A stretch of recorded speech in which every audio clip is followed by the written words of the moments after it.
Hey, happy Sunday, everyone. Welcome into the card closet.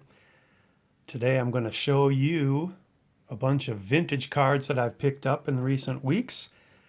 Working on a few sets from the early 70s in baseball and football and made a little progress on those. So get you caught up here. Let's start with this first one. I picked up a 1971 Ernie Banks card, which I did not have. And with this card, I now have only 10 left to have the 1971 set completed. So I'm down to 10. This is a 1969 Jerry Koosman. I love how he's got the Rookie Cup on that card. It's his first card where he's not sharing the space with Nolan Ryan.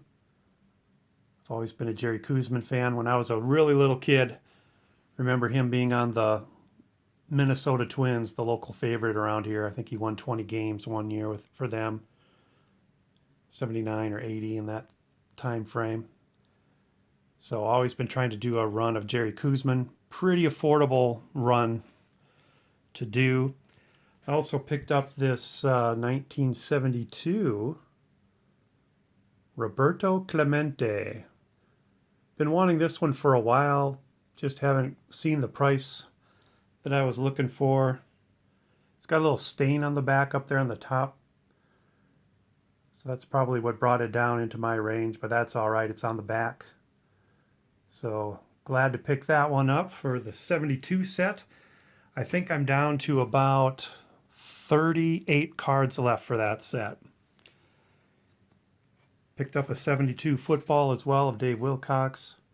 High numbered. I'm working through the high numbers in that set. I think I've got about, 60 or 70 to go. It's tough going. Those are tough cards to get for a good price.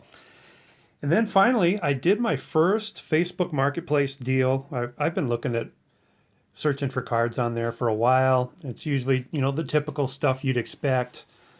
Stuff from the junk wax era, $200 for a box of 1,000 junk wax cards. Of course, I'm not going to jump at a deal like that.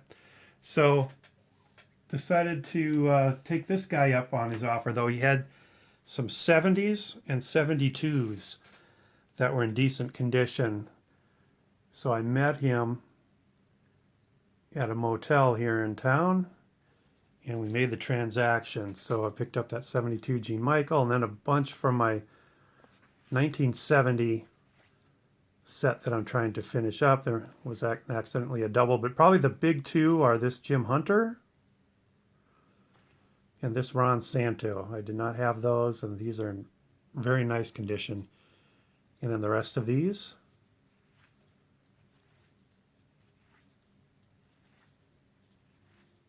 So again, working off that 1970 set. These are all high numbered. Not as tough as the 72 high numbers, but still carry a bit of a premium. Worked out a deal with him on those. And I think that for 1970, that brings me down to about 23 to go. So I'm getting there as well. And when I met this guy, he kind of gave me his story, and I could tell by the place where I met him, it's a long-term stay motel, kind of run-down part of town, run-down motel. And I could tell that he was just having a hard go of life right now. And when he brought this stack out to me, it was in probably a 2,000 or 3,000 count box, and he had other things in there, and I had some more cash on me, and I'm like, you know what? I could just give this guy some money. He obviously could use it, and I would be happy to give it to him. But I'll go the route of buying more stuff from him. He's going to get this cash I've got, but let's make a deal rather than just making him feel like he's the recipient of charity. So I said, hey, what else you got there? And he had 90% of that box was 1969 Topps cards. And my set run is back to 1970 because that's the decade I was born in. And I thought, well, you know what? I'll go for some 69s. I'll see what he's got. So I ended up buying this box of 1969s from him. So everything from here to this divider ended up being additions to my now new 1969 set build, and everything back here ended up being doubles. So I don't think there's really any stars in here. Luckily, I had already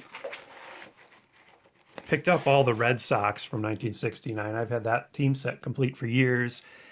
And I also have all the big stars, you know, the top tier Hall of Famers. I already have their cards from 1969 as well. So these are pretty much all commons. So I'm going to have to get like those lower level Hall of Famers yet. And with this bunch here, plus the Red Sox I already had, plus the Hall of Famers I already had, I'm sitting at 47% complete on that 69 set.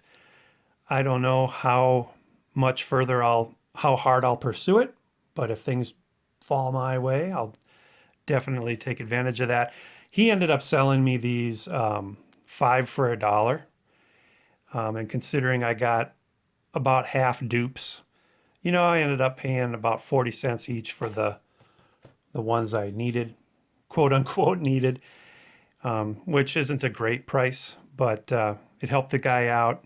He definitely had a smile on his face walking away with a bunch more cash. He said that these cards were his grandpa's collection, which he had recently inherited, and he was trying to, you know, get some money off it while he got back on his feet. So that's my first Facebook Marketplace deal.